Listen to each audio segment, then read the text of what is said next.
우여곡절 끝에 헌법재판관 2명이 충원되면서 헌법재판소가 탄핵 심판을 결정할 수 있는 정족수 겨우 채우게 됐습니다.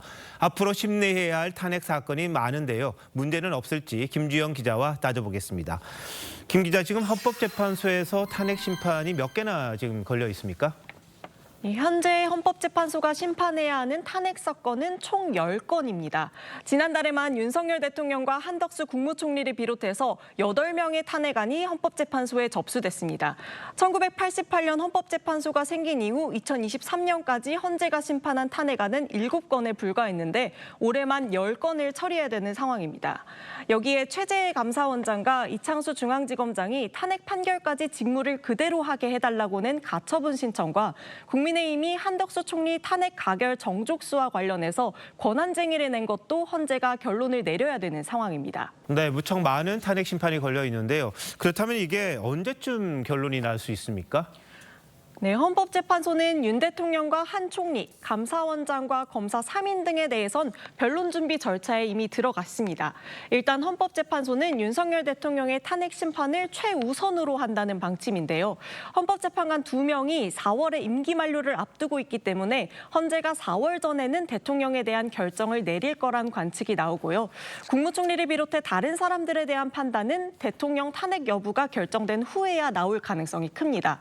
앞서 지난 8월에 탄핵안이 국회를 통과했던 이진숙 방통위원장 사건만 오는 15일에 마지막 변론을 앞두고 있습니다. 정부 요직에 대한 결정이 최소한 몇 달은 걸린다는 건데 그렇다면 국정 운영 문제 없습니까?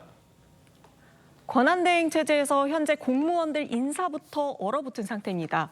통상 3급 이상 고위 공무원은 대통령실의 검증이 필요한데 기능마비로 멈춘 상태고요. 공공기관 역시 70곳 이상이 기관장 공석이거나 임기 만료 상태입니다. 기획재정부가 올해 경제정책 방향 발표를 연기하는 등 각 부처는 정책 방향을 정하는 데도 어려움을 겪고 있습니다.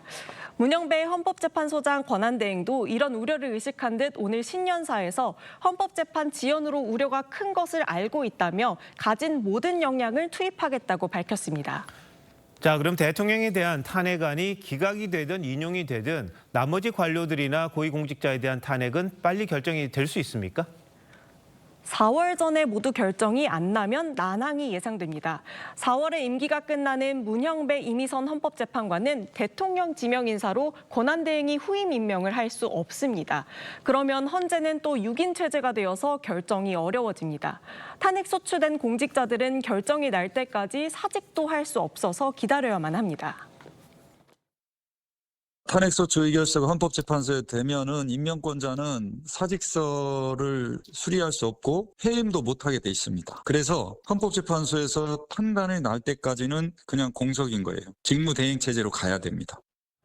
네, 헌법재판소의 결정이든 재판이든 미뤄지는 건 좋지 않다 이런 얘기들이 많은데요. 헌법재판소가 현명한 판단을 해야겠군요. 김 기자, 잘 들었습니다.